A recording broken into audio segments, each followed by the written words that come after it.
धन्यवाद सभापति महोदय। प्रश्न क्रमांक 2834।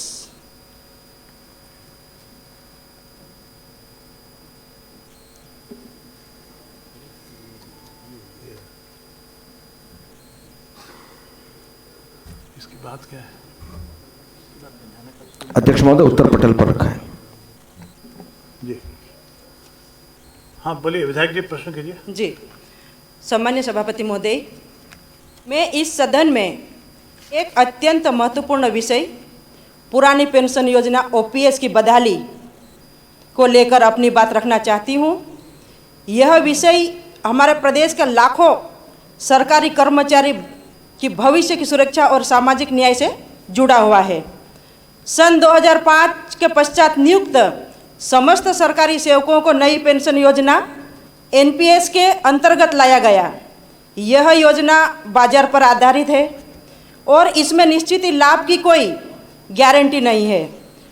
दूसरी ओर पुरानी पेंशन योजना कर्मचारियों को आजीवन सुनिश्चित मासिक पेंशन प्रदान करती थी, जो कि उनकी सेवा के वर्षों और अंतिम वेतन पर आधारित होती थी।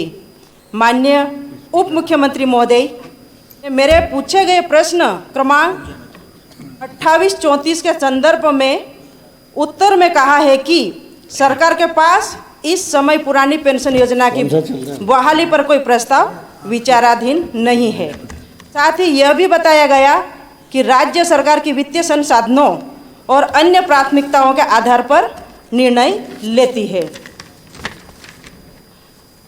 क्या हमारे कर्मचारी, माननीय सभापति महोदय, मैं ये पूछना चाहती हूँ, क्या हमारे कर्मचारी इस देश और राज्य की सेवा में अपना जीवन नहीं लगा रहे हैं? क्या यह सरकार का दायित्व नहीं है कि वह अपने कर्मचारियों को वृद्धावस्था में सामाजिक सुरक्षा प्रदान कर सके?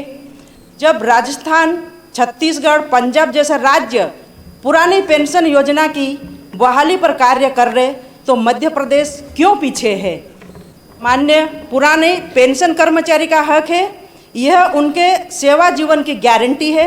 नई योजना ने असुरक्षा की भावना को जन्म दिया है, जिसे लाखों कर्मचारियों का मनोबल गिरा है।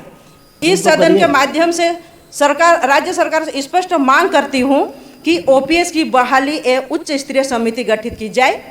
और पूरक प्रश्न मेरा इस प्रकार है कि माननीय मंत्री महोदय, क्या ओल्ड पेंशन लागू की जाएगी या नहीं? माननीय मंत्री जी। माननीय अध्यक्ष महोदय, यह उत्तर में बिल्कुल स्पष्ट है कि वर्तमान में ऐसा कोई प्रस्ताव विचाराधीन नहीं है। विषय है, कर्मचारी से जुड़ा हुआ है, इसमें सरकार को विचार करना चाहिए। और जो एमपीएस में काफ़ी नुकसान कर्मचारियों को हो रहा है, तो ओपीएस लागू होना चाहिए मध्य प्रदेश में, क्योंकि बाकी राज्यों में लागू है।